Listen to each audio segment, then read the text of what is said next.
Bonjour, je suis en présence de François qui est gynécologue et qui va nous parler un petit peu de son expérience professionnelle sur le sujet de la contraception.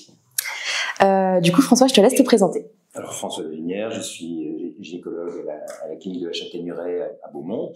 Voilà, donc j'ai une activité variée de consultation et donc de contraception, de gynécologie, d'obstétrique et de chirurgie gynécologique. Voilà, je ne m'occupe pas de procréation médicalement assistée. Par contre, voilà, j'ai des correspondants pour ça et voilà. Oui. D'accord. Pourquoi est-ce qu'on consulte un gynécologue généralement ? De façon systématique pour un dépistage, notamment des lésions du col de l'utérus, donc pour faire un frottis ou un test HPV, du papillomavirus. Ça, c'est vraiment un grand objectif de la consultation systématique quand on n'a pas de soucis. Aussi pour parler de contraception ou alors pour parler de problèmes gynécologiques quelconques, des douleurs, des saignements, des règles abondantes, un désir de grossesse, une absence de désir de grossesse, justement, voilà, c'est différents sujets. D'accord. Et du coup, qu'est-ce que la contraception ? Quelle est sa définition ? La définition de la contraception, c'est de s'opposer à la conception, de trouver un moyen qui permet à une femme, un couple, de ne pas avoir d'enfant à un moment quelconque de leur existence, d'avoir des rapports sexuels librement sans avoir une incidence forcément sur une procréation. D'accord. Et d'un point de vue de la contraception féminine, qu'est-ce qu'il existe aujourd'hui comme méthodes différentes ? Elles sont variées, les méthodes. Il y a des méthodes hormonales, des pilules, pilules qui associent des oestrogènes et de la progestérone, ou des pilules avec simplement de la progestérone. Il y a des moyens hormonaux qui ne sont pas oraux aussi, des équivalents de pilules comme un anneau vaginal, par exemple, ou un patch qu'on peut coller sur la peau, un implant qu'on peut mettre sous la peau du bras, la plupart du temps. Et puis, il y a des stérilets qui peuvent être hormonaux à la progestérone et des stérilets au cuivre sans hormones. Il y a la contraception locale, les préservatifs, les préservatifs féminins qui sont très peu utilisés, les préservatifs masculins avant tout. Et puis, il y a aussi des méthodes, des méthodes naturelles, entre guillemets, qui sont très peu fiables, par contre, qui sont le retrait, le calcul de la température, la méthode Billings, la méthode Ogino, en fonction de la glaire, en fonction de la température, tout ça c'est très très peu fiable. Il y a aussi des moyens locaux qui sont des spermicides à ce moment-là, qu'on peut mettre au niveau du vagin, donc sous forme d'ovule, de crème ou de tampon. Voilà. Et puis, il y a aussi la contraception définitive, donc ce qu'on appelle schématiquement la ligature des trompes, qui tend maintenant plutôt vers une ablation des trompes. On enlève les trompes, ça on pourra en parler éventuellement de cette technique, ou alors on coupe un bout de trompe. En fait, voilà. Avant, on liait, puisqu'on ouvrait le ventre, on faisait une incision et on coupait la trompe et on faisait une ligature, d'où le mot ligature des trompes. Ensuite, on a mis des clips. Maintenant, les clips coûtent cher, en fait, et on s'est aperçu qu'en coupant un bout de trompe, on avait un résultat tout à fait similaire et même moins douloureux. Voilà, je crois. Ok. Et du coup, dans les patients que tu reçois, dans les patientes, qu'est-ce qui ressort le plus dans les contraceptions qui sont désirées ? Actuellement, chez les jeunes, c'est souvent « je ne veux pas d'hormones ». Voilà. Alors, on peut se demander pourquoi. Voilà. Parce que je pense qu'il y a tout un discours depuis une dizaine d'années qui a été fortement médiatisé par crainte de complications possibles. Et donc, le mot « hormone » est devenu un gros mot. Et donc, je ne veux pas d'hormones. Alors, on en est à des jeunes femmes qui n'ont pas eu d'enfants, par exemple, qui demandent la pose d'un stérilet, par exemple. Voilà. Voilà. C'est cette tendance un petit peu qui a tendance à ressortir. Malgré tout, en France, la pilule est le moyen de contraception le plus utilisé, mais en nette régression depuis 10 ans. Et le stérilet, un peu moins utilisé, c'est la deuxième méthode, qui est en hausse par contre. Hein. Ok, donc là on arrive progressivement à une utilisation beaucoup plus, enfin la première utilisation de moyens de contraception, en fait là ça va devenir le stérilet. Pas forcément, Okay. mais enfin voilà, c'est pas loin. Ok. Et du coup, par rapport aux hormones, donc tu dis que c'est un discours qu'on entend depuis 10 ans, mais est-ce que c'est un discours qui peut être fondé sur le fait que les hormones peuvent être nocives? Quelle est ton opinion là-dessus? Je crois que chaque contraception, enfin la contraception idéale, c'est celle qui répond vraiment aux attentes, aux besoins d'une patiente. Et c'est le propre d'un professionnel justement de s'adapter à chaque patiente en interrogeant, en essayant de la connaître, de connaître ses habitudes, ses antécédents médicaux, bien sûr, et pour trouver la contraception qui soit la plus adaptée à cette patiente-là. Et c'est vraiment individuel, en fait. Il y a pour chaque méthode des contre-indications, des effets indésirables, des avantages, des inconvénients. Et ça, il faut bien en parler avec la patiente, bien sûr, l'aider à choisir. Au final, c'est la patiente qui choisit son mode de contraception. C'est normal, elle est libre mais dans le respect, bien sûr, des contre-indications médicales. Voilà. Mmh. On s'est focalisé sur les complications thromboemboliques des pilules, des pilules de 3e génération notamment. Et ça, quelque part, ça me choque. Parce que ces pilules de 3e génération, si on a créé dans les années 90 à peu près une 3e génération à partir d'une première puis d'une 2e, c'est quand même qu'il y avait un mieux. Le mieux, c'était que ces pilules-là n'agissaient pas sur le poids, hein, agissaient sur le bon cholestérol au détriment du mauvais, et agissaient aussi sur l'acné. Voilà. Ce qui n'était pas le cas des précédentes. Et dans cet engouement pour ces pilules, il y a eu une étude publiée dans le Lancet, une revue américaine, qui a dit, attention, c'est progestatif, donc la partie progestérone de ces pilules de 3e génération augmente un peu le risque thromboembolique, c'est-à-dire le risque de phlébite, d'embolie pulmonaire, d'accident vasculaire cérébral.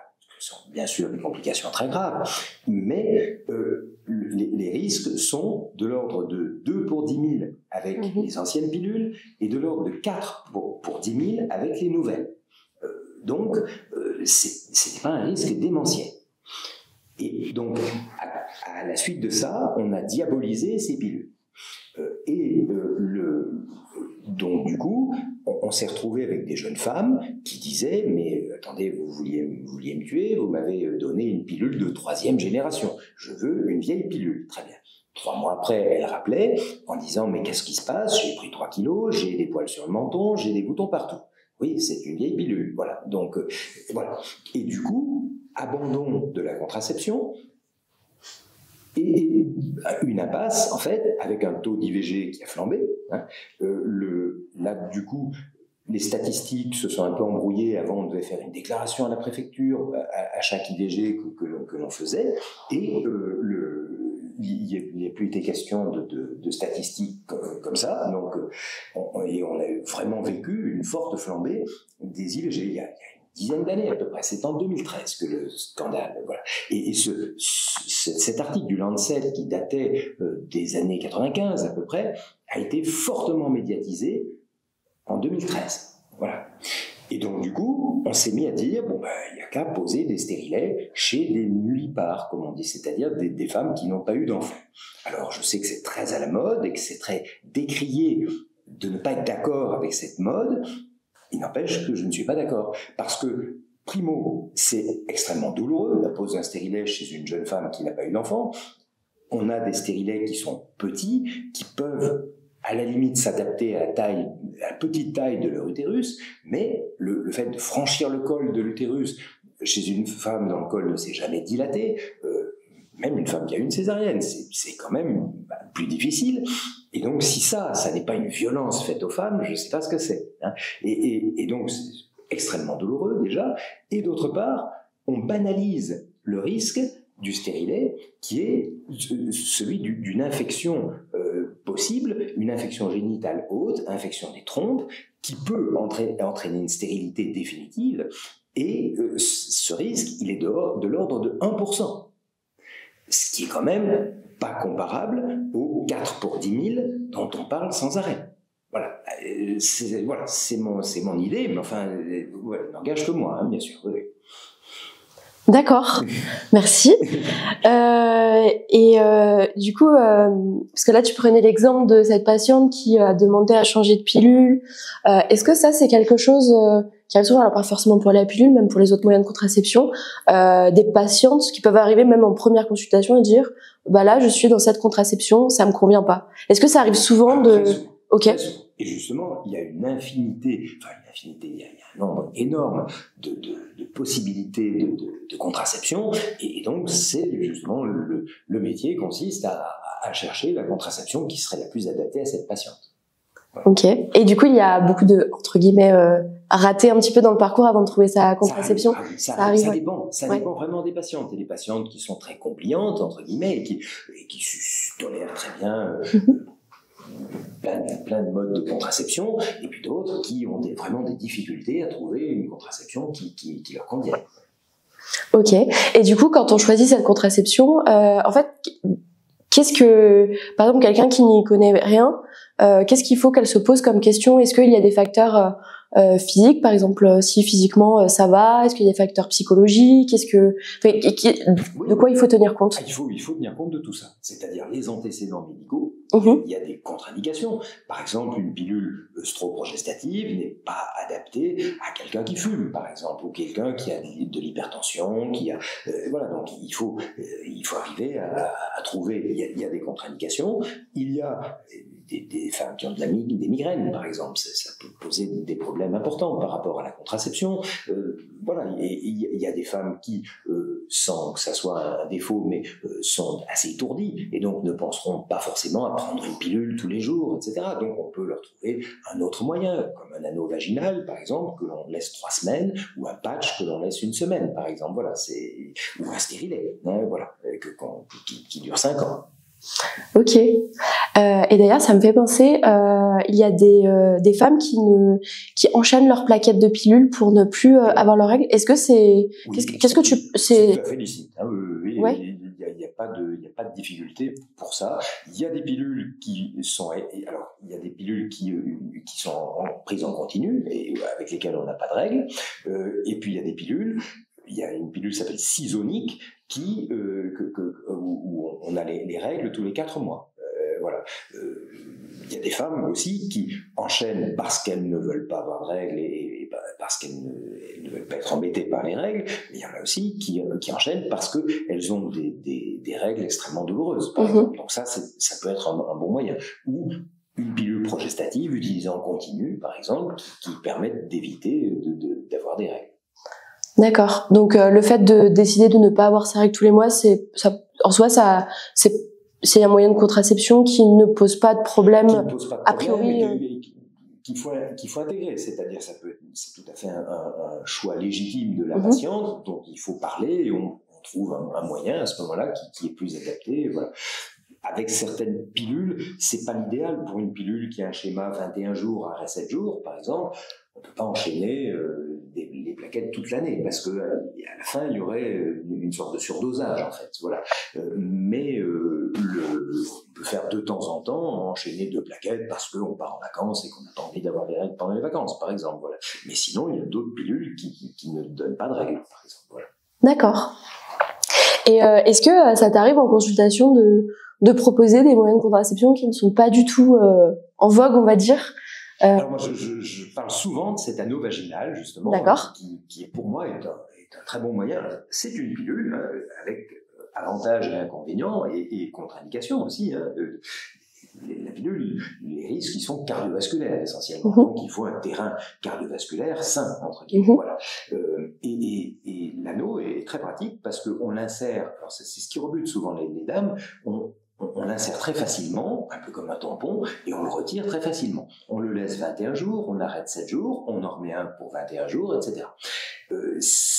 Ça délivre des œstrogènes et de la progestérone.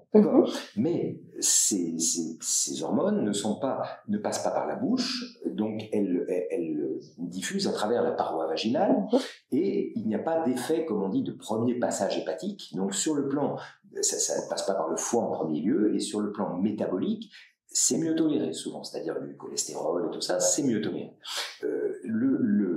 Les doses circulantes d'hormones sont les plus faibles qui soient, tout en étant aussi efficaces.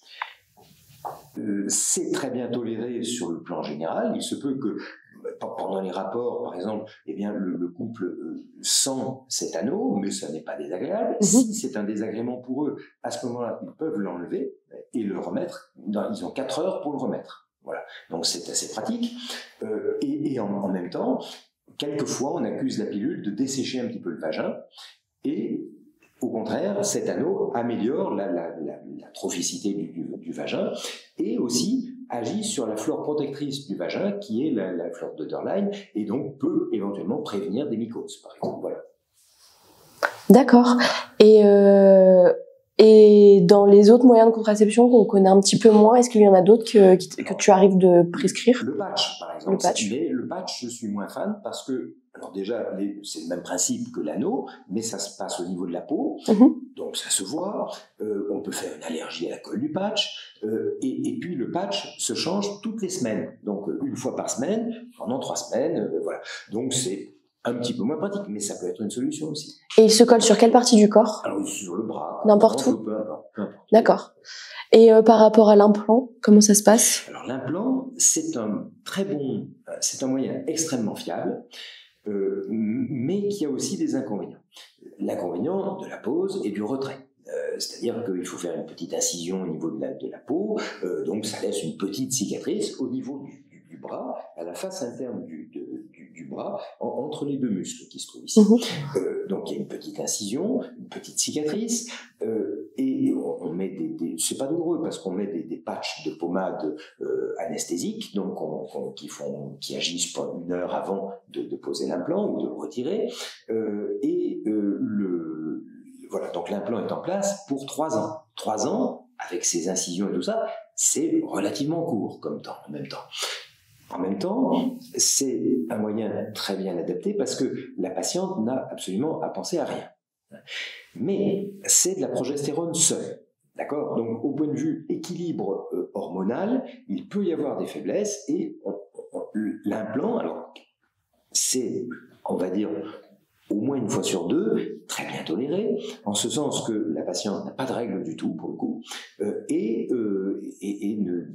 tout se passe bien. Mais certaines patientes peuvent prendre du poids avec l'implant, et certaines patientes peuvent saigner tout le temps.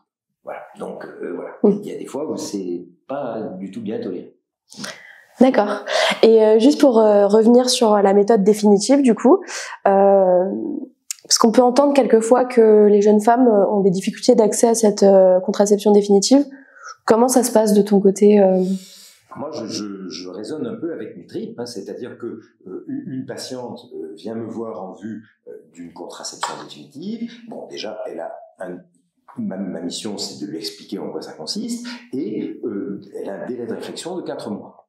Donc, on ne peut pas conclure au premier échange. Et en même temps, j'essaye un peu de savoir ce qu'il en est de sa vie et comment les choses se passent, etc. Et personnellement, je sais que c'est pas indispensable, mais j'ai tendance un peu à m'impliquer, c'est-à-dire à me mettre à sa place et avec un peu du recul du professionnel, plutôt jeune que je suis maintenant, de constater que des patientes viennent pour prendre une décision, et puis que cette décision, au fil des années, du changement de leur mode de vie, peut être battue en brèche. Voilà. Et la même patiente qui a demandé une ligature des trompes revient en disant maintenant je veux faire un petit. Et là, je mets toujours la patiente en garde en lui disant, c'est une intervention chirurgicale qui comporte des risques, même s'ils sont minimes, mais on a toujours entendu tous dans les médias, et la phrase paraît relativement stéréotypée, il ou elle est entré à l'hôpital, à la clinique pour une banale intervention et il est mort. Moi, je leur dis toujours à mes patients, je dis, voilà, c'est une anesthésie, c'est de la célioscopie, il y a toujours un risque chirurgical de mortalité, c'est exceptionnel, bien sûr, mais de complications possibles. Et donc, il ne faut pas banaliser l'intervention.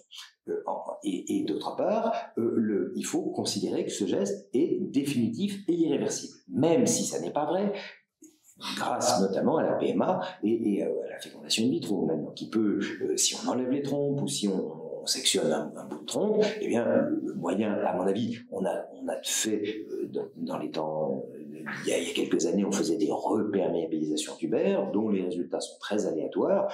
À mon avis, c'est une perte de temps. Quand une patiente dit non, ma vie a changé, je veux faire un petit, il faut lui conseiller de faire une fécondation in vitro. Voilà. Mais voilà, il faut. Et donc, pour revenir à la question initiale, j'ai tendance, c'est peut-être un tort, mais à m'impliquer personnellement, à dire à une patiente, voyez-vous, vous avez certes 2 enfants, mais vous venez de vous séparer du père de vos enfants, et là vous êtes toute seule, vous avez un ami qui a 3 enfants, mais qui n'en veut pas, etc. Mais votre vie peut encore changer, et vous pouvez tomber sur un monsieur après qui lui n'a pas d'enfants, voudra absolument des enfants, et donc comment ferez-vous? Voilà, et donc il faut vous projeter dans l'avenir pour que ça fasse partie de votre réflexion. D'accord.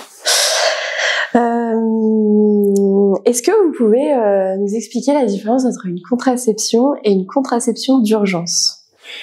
La contraception habituelle, c'est un moyen que l'on prend de façon régulière, qu'on a en soi, comme un stérilet ou un implant, voilà. Et donc, c'est une planification établie.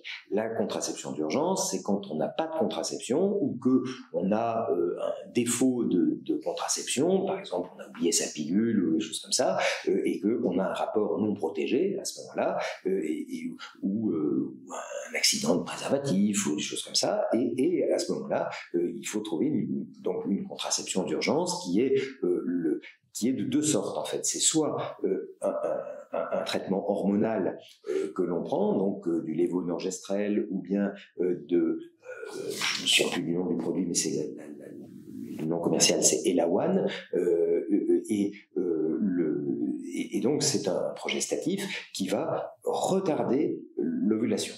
Et donc inhiber la croissance des follicules et retarder l'ovulation. Et l'autre moyen, c'est de mettre le plus rapidement possible après le rapport, un stérilet au cuivre le plus vite possible après. Voilà. Toutefois, la contraception d'urgence a quand même une efficacité qui est très aléatoire. Donc il faut être très prudent et on n'est pas à l'abri du tout d'une grossesse. Donc c'est un moyen d'urgence et de sauve qui peut, mais il faut pas l'utiliser de façon régulière, ça c'est sûr. Ouais. Ok.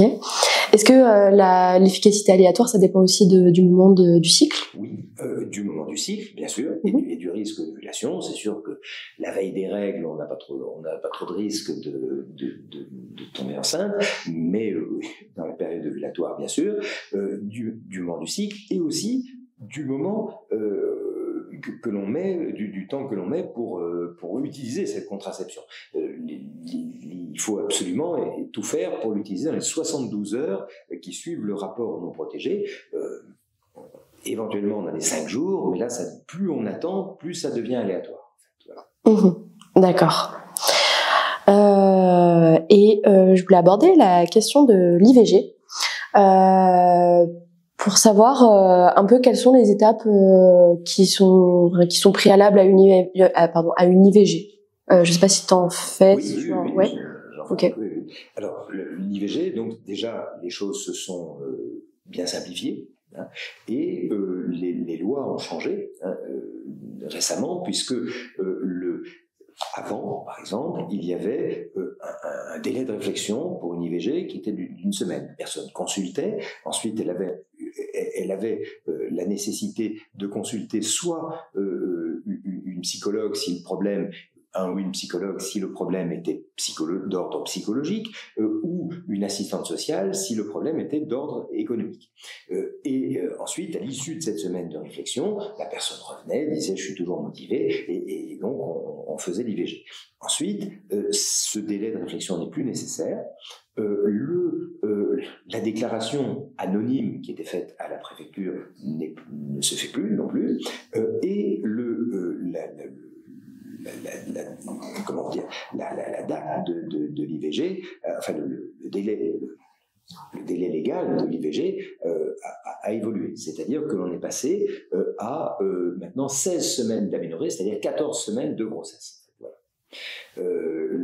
L'IVG médicamenteuse, on l'habitude de dire que c'était jusqu'à 7 semaines d'aménorrhée, et maintenant on peut la faire jusqu'à 9 semaines d'aménorrhée, ce qui n'est pas forcément un avantage. Voilà. D'accord. Peut-être que est-ce que tu peux m'expliquer la différence entre une IVG médicamenteuse et opératoire? Et opératoire, ou chirurgicale, enfin, comment on veut. Dans la première situation, c'est pour des grossesses précoces, donc jusqu'à maintenant 9 semaines d'aménorrhée, c'est possible. C'est-à-dire, ça consiste à prendre 3 comprimés d'un produit qui, ce produit est en quelque sorte une anti-hormone, hein, c'est de la misoprostone et qui avant s'appelait le RU 486, et donc ça s'oppose hormonalement à l'évolutivité de la grossesse. 48 heures après, à prendre 1 ou 2 comprimés en fonction du dosage, hein. Ça s'appelle Gimiso ou Miso-1. Donc Miso-1 c'est un seul comprimé, Gimiso c'est 2, et ces comprimés sont chargés de provoquer l'expulsion en ayant un effet contractile sur l'utérus. Donc la personne peut faire ça chez elle, hein, ou peut faire ça dans une structure hospitalière, en hospitalisation de jour, et donc ça provoque des saignements qui vont s'accentuer de plus en plus, des contractions qui sont tolérables en général, et on passe par un maximum où se produit l'expulsion, qui n'est pas toujours visualisée par la patiente, parce que au milieu de caillots et tout ça, et bien sûr, l'œuf ne ressemble pas à un bébé, c'est évident. Hein, voilà. Et ensuite, ces phénomènes diminuent, donc les saignements, les contractions, etc. 15 jours après, il faut toujours faire une échographie de contrôle de façon à s'assurer que ça marche. Ah, voilà. Et en cas d'échec, on a recours à l'autre méthode, qui est donc l'IVG instrumentale, chirurgicale, on peut dire, qui se fait au contraire à partir de 7-8 semaines d'aménorrhée, parce qu'il y a des patients qui disent non, mais moi l'IVG médicamenteuse, je ne veux pas du tout vivre ça, hein, donc je préfère dormir et que ça se passe, que ça soit fini quand je me réveille. Et à ce moment-là, il ne faut pas s'y prendre trop tôt non plus, parce que l'œuf ne dépasse pas dans la cavité utérine, il est un peu inclus dans la paroi, et en cherchant à aspirer dans la cavité utérine, ça ne marchera pas. Donc, il faut être au moins à 7-8 semaines d'aménorrhée. Quand on dit semaines d'aménorrhée, c'est 2 semaines de plus que les semaines de grossesse. Hein, voilà. Et donc, 7-8 semaines d'aménorrhée. Donc, il faut voir un anesthésiste en consultation, et c'est une anesthésie générale la plupart du temps, et donc on dilate le col et on introduit une canule en plastique et qui est reliée à un tuyau d'aspiration, et on va aspirer le contenu de l'utérus. Voilà. Et donc ça dure 5 minutes à peu près. La patiente se réveille, ça n'est pas douloureux, et après elle a des saignements. Là aussi, il est plus prudent de faire une échographie de contrôle 15 jours après pour s'assurer que tout a été éliminé. Hein, voilà. Mais voilà, donc c'est 2 techniques différentes. Et alors bien sûr, en augmentant le délai légal de l'IVG, qui peut être après tout dans certaines situations socialement difficiles, notamment de jeunes filles qui n'ont pas osé en parler, etc. Bon, ça peut rendre des services, mais jusqu'à 16 semaines d'aménorrhée, le problème est que la technique n'est plus du tout pareille. Et à titre personnel, je n'ai pas l'habitude de faire ça. Moi, jusqu'à 12 semaines d'aménorrhée, ça ne me pose pas de problème. J'avais écouté à la radio un collègue qui disait les mots à ma place, et je l'ai trouvé. Il dit je veux bien rendre service, mais si c'est en mettant une canule d'aspiration dans un utérus, ça ne me gêne pas, mais si c'est pour aller écraser un fœtus avec une pince et le retirer morceau par morceau, là c'est pas du tout ça fait pas partie de mon métier. Voilà. Et je crois que pour ces IVG tardives, encore une fois, je ne discute pas du tout la loi, hein. Ça me paraît, ça peut être indispensable dans certaines situations, mais pour ces IVG tardives, il vaut mieux aller dans un milieu très spécialisé, dans un CHU, où ils ont l'habitude de faire ces techniques-là. Hein, voilà. D'accord. Super intéressant. Et par rapport aux mineurs, est-ce que Est-ce que tu peux recevoir des mineurs Oui, bien sûr. Est-ce qu'elles sont obligées d'avoir une autorisation? Enfin, l'IVG, le consentement parental n'est absolument pas nécessaire, Mhm. mais une mineure doit être accompagnée de quelqu'un de majeur qui peut se porter caution, quoi, Mhm. et signer des papiers. Donc sans qu'il y ait un lien légal entre les deux personnes. Ça peut être son ami qui a 3 ans de plus. Absolument, Ok. tout à fait. Ok. Et dans ce cas-là, est-ce qu'elle, donc ces mineurs en question, bénéficient d'un accompagnement particulier en plus ou différent? Ben, c'est préférable, même si ça n'est plus obligatoire, mais je crois que c'est obligatoire pour les mineurs, un entretien avec un psychologue.